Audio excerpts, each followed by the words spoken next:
The Lord bless you and keep you.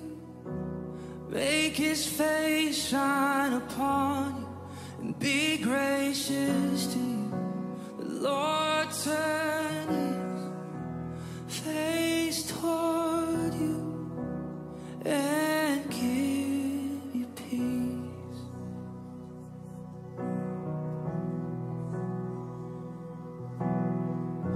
The Lord bless you and keep you.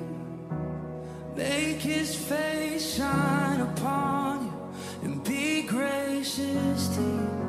The Lord turn His face toward you and give you peace. Ang buhay ko, buhay na kay ganda.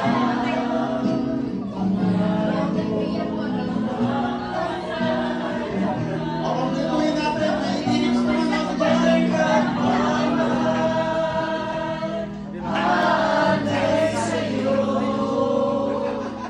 aking inay, ikaw ang nagbigay ng buhay ko.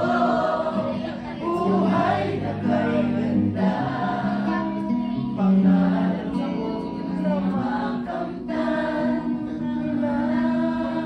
Ay, bago ako mag-pray, baka meron isang anak dito na you would like to say something para sa buong nanay. Anyone, no? Kahit sino?